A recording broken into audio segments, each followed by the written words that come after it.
What's going on, guys? I don't really know how to make this video, but I got diagnosed with COVID-19. Probably gonna get demonetized on this video, but I went about living my life like it didn't exist. One of my coworkers got it, and subsequently I also got it. So I've been locked in the bedroom away from my family for about a week, and I can't take it anymore. So the wife and I decided that if I climb out the window and I go around to the garage, I can work on the car. I'll show you the state of the car currently, and then where we're going to be pulling it apart, and what's next on the agenda so that we can lower our 10.8 track time.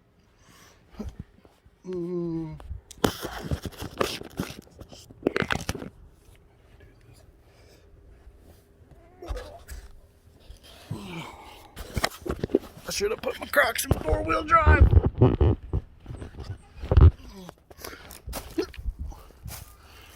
So we kind of want to try and avoid the dogs too, because dogs can be carriers of the virus, and we're just doing everything we can to prevent my family from getting it. That's my biggest concern. But the unfortunate thing is that the side door is locked. So I'll be back. All right, so now we're in the garage. I just put that wheel on, but let's come over to this side.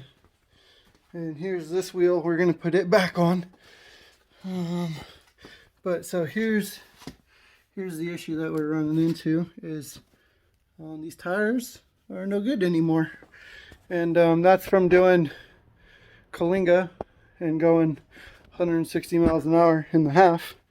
But what we're gonna do is, so we're gonna put the tires on so that we can move the car, because currently the car is parked too closely to the front bench, and I'm out of breath because COVID sucks ass. So one of the issues we had was with our Brembo brakes. This line right here was bent back and was sitting on the back of the caliper over here. We had to bend that back forward. As you can see, now it's resting where it's supposed to. The powder coat or paint has chipped off significantly, but it's only on the crossover line. Our goal is to install these Boost Logic inlets, which are much larger than the stock inlets. I do have some DBA inlets. These are 2-inch, and they come with the Speed by Design caps that are for sale. I was gonna do the DBA inlets, and then I was like, there's that Boost Logic inlet came up for sale for very, very cheap. So I was like, I might as well just go with that one. And so that's what we did. Now we have the Boost Logic inlets, and that's what we're going to be installing here shortly.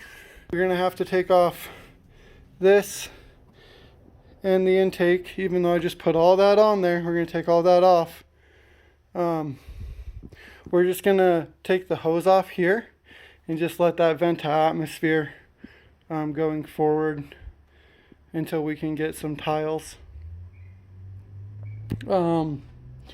But in order to do that, we have to get the car backed up, like I was saying, and we gotta put the wheel on.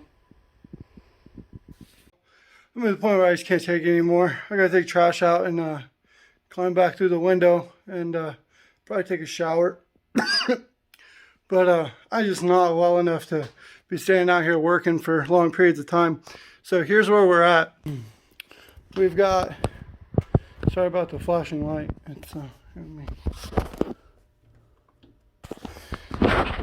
So here's where we're at. We can now see the inlet here. Oh. Let me turn the flash on for you guys. So here's where we're at. We can see the inlet on this side, and we can see the inlet on this side. We got all of our parts here. So now it's just a matter of getting to the bolts on the top. Once we get to the bolts on the top, we're going to jack up the front end and get to the bolts that you have to access through the real wheel well.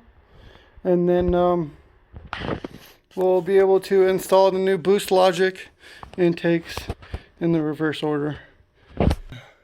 Sorry it wasn't like a real exciting episode or anything like that. Just want to let you guys know that I'm trying. I'm sick as a dog, and I'll see you soon.